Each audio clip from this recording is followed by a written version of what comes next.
Último bloque entonces de la política por otros medios. Estábamos hablando de los juicios, estábamos hablando del inmenso recorrido de la lucha por los derechos humanos contra la impunidad y cómo se fue construyendo lo que finalmente fue la anulación de las leyes de punto final y obediencia de vida. Esto, digamos, se me acumulaban parvas de preguntas. Yo al principio te había preguntado cuánto había desde abajo, ¿no? Desde la organización popular desde abajo, que sostuvo permanentemente y sigue sosteniendo esa lucha, y del otro lado cuánta voluntad política hubo de parte del gobierno. La pregunta era una pregunta, digamos, que tenía encerrada un poco las posiciones de los organismos de derechos humanos frente a los años kirchneristas. Vos, bueno, fuiste avanzando, digamos, en la respuesta y planteaste que se fueron denunciando durante todo ese tiempo las prisiones domiciliarias, lo del campo de deportes en la ESMA que habíamos hablado al principio, pero ¿de qué manera entonces se reorganizó el campo de los derechos humanos en ese momento para sostener esta pelea e incluso seguir sosteniéndola ahora, cuando con un gobierno, digamos, de raíz neoliberal, el planteo, la foto del 24 de marzo que sacan los diputados de Cambiemos es no más negocio con los derechos humanos? Sí, lo más doloroso fue las fracturas que tuvimos, las divisiones que tuvimos, lo que era un movimiento en la lucha por los derechos humanos se fracturó, se dividió en relación con el gobierno kirchnerista. Bueno, esto es historia conocida.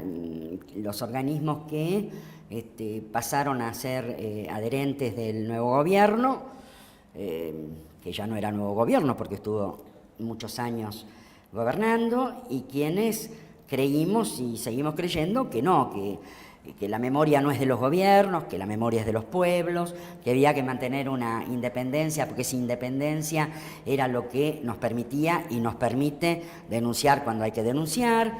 Y yo me parece que mi padre estaría en esa línea, porque además su propia biografía lo prueba. Él fue primero un simpatizante de la Libertadora en los 3 meses que duró el gobierno de Lonardi. Esto es un dato que por allí es poco conocido, pero si lo buscan van a encontrar que esto está narrado en su propia obra, en los libros que se han publicado, en los libros póstumos, en el violento oficio de escribir, en los artículos periodísticos que se han incluido, donde queda claro esta identidad que era antiperonista, aunque él luego dijo que nunca había sido un gorila, y de verdad creo que jamás lo fue. Pero lo cierto es que cuando se encuentra con el fusilado del basural de José León Suárez, a mi padre no le importa lo que venía haciendo, lo que le importa es que ese tiro en la mejilla del fusilado que vive, que es Juan Carlos Libraga, lo interpela a él, lo agravia y dirá: me sentí ofendido. Yo pienso que había que sentirse ofendido cuando uno tomó conocimiento de que Milani era el nuevo jefe del ejército. Me parece que no fueron tantas las reacciones que eran necesarias. Pero bueno, el tiempo pasó y me parece que hoy está bastante claro que Milani es un genocida y que va a ir a la cárcel. Y yo estoy segura de que mi padre hubiera escrito sobre Milani, que hubiera escrito sobre el Proyecto X, que hubiera escrito sobre Julio López, que hubiera escrito sobre la legislación antiterrorista. Esas hubieran sido las cosas que a mi padre le hubieran seguramente preocupado. Y si alguien le hubiera preguntado si él hubiera estado de acuerdo a la hora de pensar en su memoria, en los homenajes, en colgar su retrato en la Casa Rosada, hubiera dicho: no, por favor, no lo hagan. Sin embargo, bueno, algunos creyeron que había que hacerlo y, lo que es peor, lo dejaron allí. O sea que a veces las conferencias de prensa del gobierno actual se decoran con el retrato de Rodolfo Walsh a la espalda, la verdad. Lo cual contrasta con el ataque a la sede de Tiempo Argentino, cuando justamente una de las cosas que tiran al piso y violentan es uno de los cuadros con la imagen de Rodolfo Walsh. Sí, pienso que El gobierno anterior no debió haber puesto el cuadro de Rodolfo Walsh en la Casa Rosada y el gobierno actual no se anima a sacarlo. Pero yo estoy segura que el lugar de Rodolfo Walsh no es ese. El lugar de Rodolfo Walsh es el periodismo de denuncia, el periodismo de investigación para denunciar, el periodismo, digamos, que enfrenta al poder, al sistema, el que escribe los asesinos probados pero sueltos, y a continuación escribe...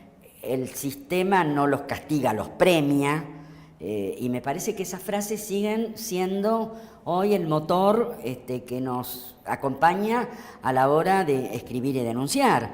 Yo ya no soy periodista, lo fui durante muchos años, pero me parece que los jóvenes periodistas que trabajan en condiciones de muchísima dificultad, porque siempre el dueño del medio es el que va a dictar la línea. De todas maneras, me parece que hay una generación de jóvenes que lo tienen a Rodolfo Walsh de maestro, y me parece que es un buen maestro. Nunca del periodismo alcahuete, ¿verdad? O sea, si alguien que practica el periodismo obsecuente y alcahuete quiere elogiar a Rodolfo Walsh, bueno, no tenemos por qué creerle, porque Rodolfo Walsh no era un maestro de la alcahuetería, era un maestro de una práctica periodística que se relaciona con la denuncia de los atropellos y los abusos del poder. En ese lugar sí, Rodolfo Walsh nos enseña a todos.